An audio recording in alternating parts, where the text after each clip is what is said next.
The slam of the cabin door against the wall made the lanterns shake, scattering shadows across the old pine beams. I was halfway through explaining land rights maps spread across the table when the intrusion hit like a thunderclap. There she was, HOA Karen, massive and red-faced, barging into my family's mountain cabin as though it were her throne room. Behind her, neighbors lingered nervously, pulled along by her screaming demands. She was panting, waving a stack of HOA citations that rattled like weapons in her thick fists. "You don't have the right to be here," she roared. "This cabin falls under HOA oversight, and I'll shut down whatever you're scheming tonight." For a heartbeat, the room froze. But then Karen's eyes landed on the figure seated across from me. Not a neighbor, not a county clerk she could intimidate, but the state attorney general himself. He had driven 3 hours up winding mountain roads to meet with me privately, studying the evidence I had gathered of HOA corruption and fraudulent land seizures. His dark suit and steel-eyed calm made him look almost out of place in the rustic cabin, but his presence burned with authority. Karen's face shifted from fury to shock, her bluster snagging in her throat. I stood slowly, the weight of the moment settling in.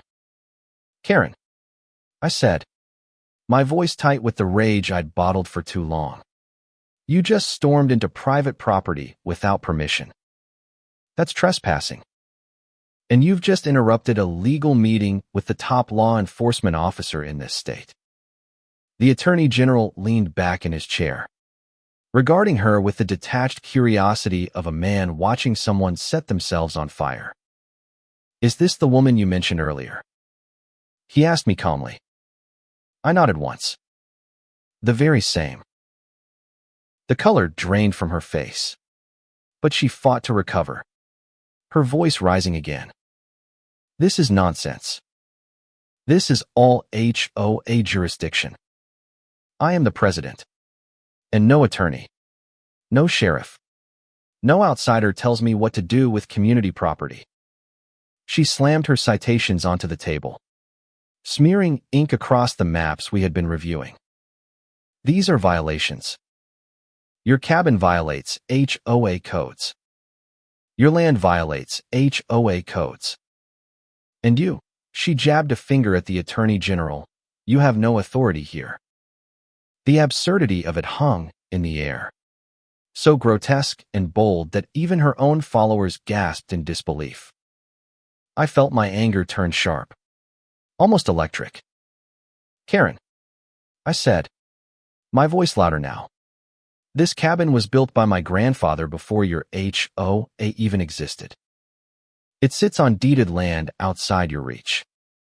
And the man you just insulted is the Attorney General of this state, the one person who absolutely does have authority over you."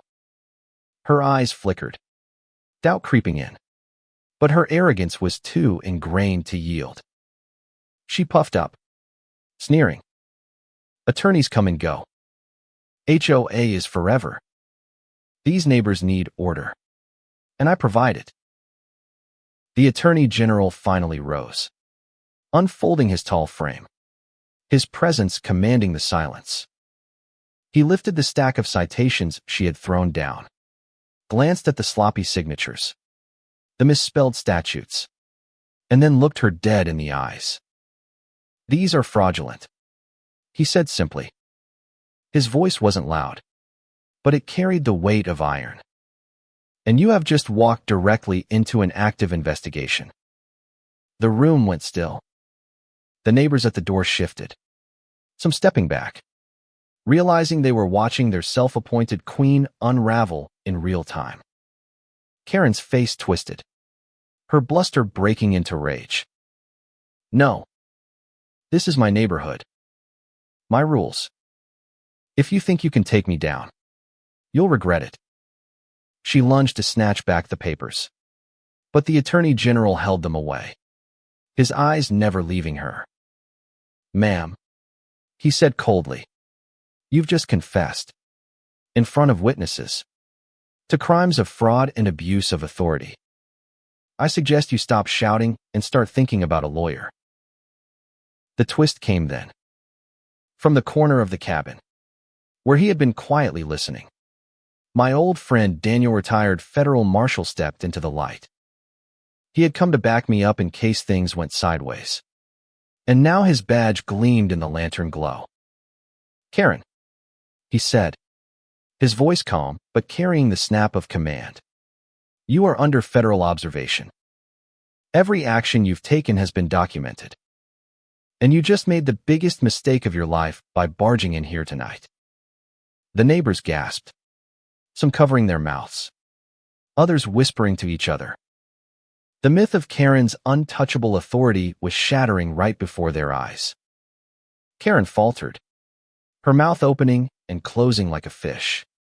But still she clung to her delusion. "You can't do this. I am the HOA. I am the law here," she shrieked.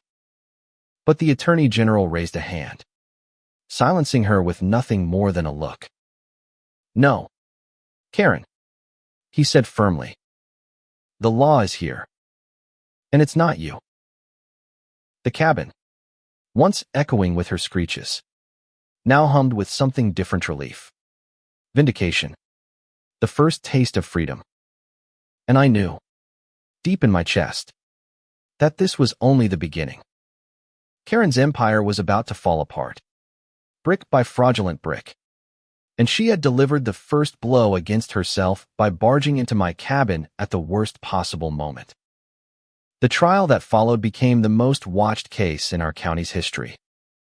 By the time Karen was escorted into the courtroom, her once massive presence looked smaller, crumpled inside a faded suit that couldn't hide her trembling hands.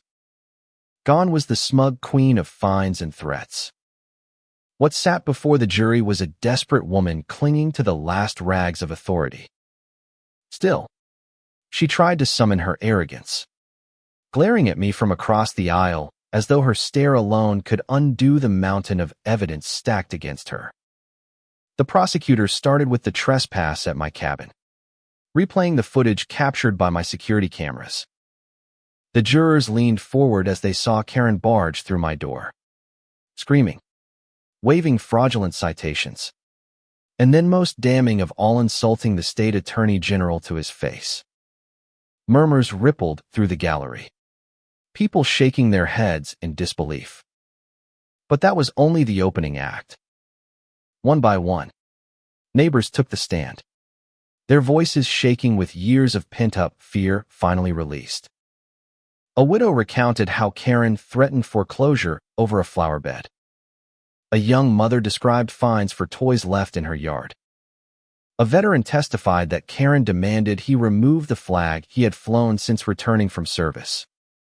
Each story was another blow to her crumbling facade. Then came the twist that left the room gasping. A forensic accountant revealed that Karen had siphoned over $500,000 from HOA accounts into offshore transfers.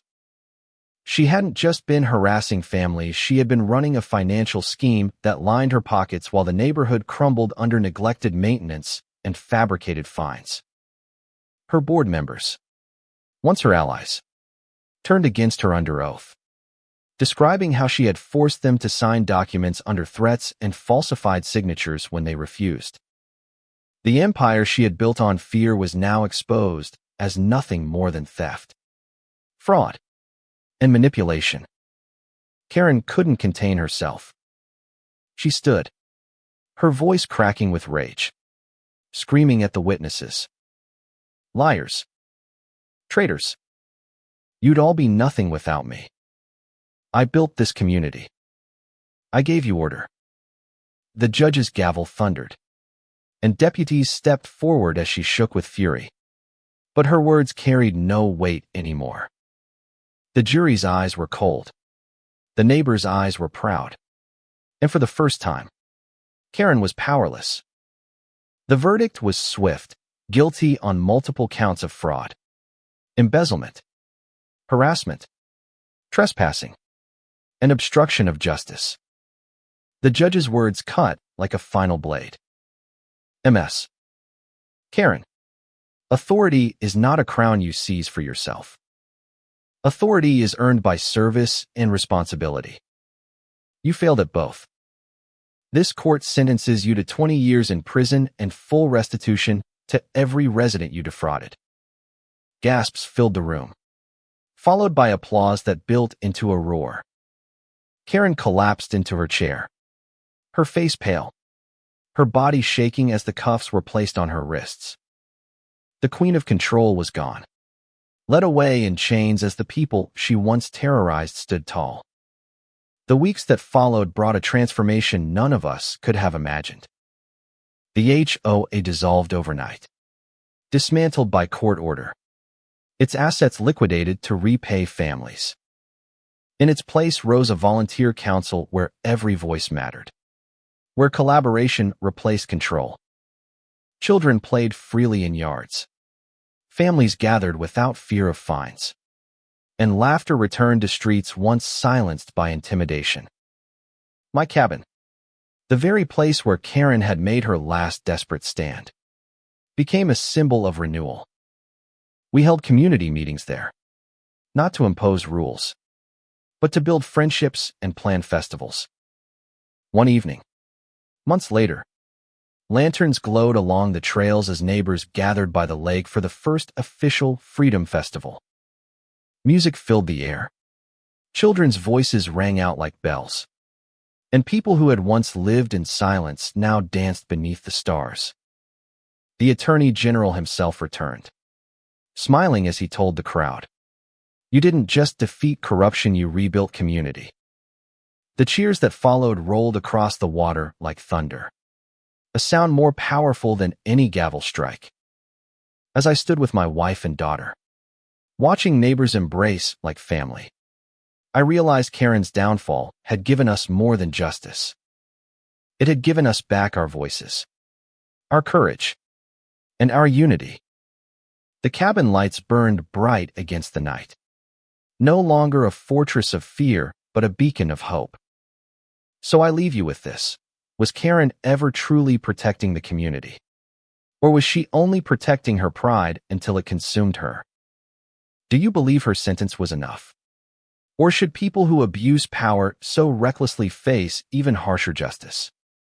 Share your thoughts, because every community will face its own Karen, and the choice to resist or stay silent will always define who we are.